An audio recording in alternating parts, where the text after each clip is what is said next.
તો લગ્ન નોંધણીના સુધારા જે રજૂ કરવામાં આવ્યા છે તેને લઈને જે ફેરફાર કરાયા તે પણ સતત આપને બતાવી રહ્યા છે। તલાટી સીધા લગ્નની નોંધણી નહીં કરી શકે, એ સિવાય જ્યારે લગ્ન માટેની એપ્લિકેશન આવશે, યુવક યુવતી ઈચ્છે ત્યારે મા બાપના પુરાવા અને સાથે મા બાપને પણ જાણ કરવામાં આવશે।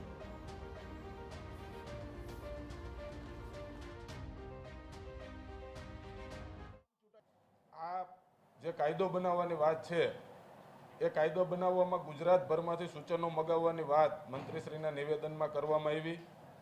ત્યારે પણ મેં નાયબ મુખ્યમંત્રીશ્રીને પણ અભિનંદન પાઠવ્યા છે કે સમગ્ર ગુજરાતના લોકોની આ એક ચિંતા છે।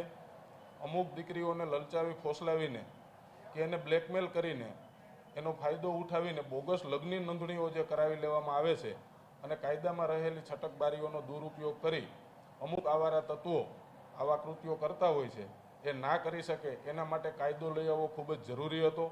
પાછલા 2 વર્ષ થયા સતત આ બિલ માટે, આ બિલનું નામ જ લગ્ન નોંધણી સુધારા વિધેયક 2024 છે, એટલે 2024થી સતત આ કાયદો બનાવવા માટે હું અભ્યાસ કરી અને વિધાનસભાના નિયમો પ્રમાણે આ બિલ બનાવી અને કાલે દાખલ કરાવ્યું છે।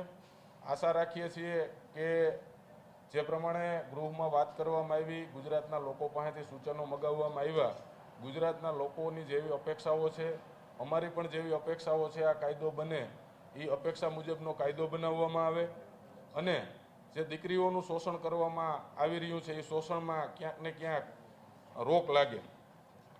ગઈકાલે બિલ દાખલ થયા બાદ આજ અચાનક જ આ અંગે સરકારે નિવેદન કર્યું, છતાં પણ હું આ બાબતે કોઈ રાજકીય ટીકા ટિપ્પણીઓ કરવા નથી માગતો।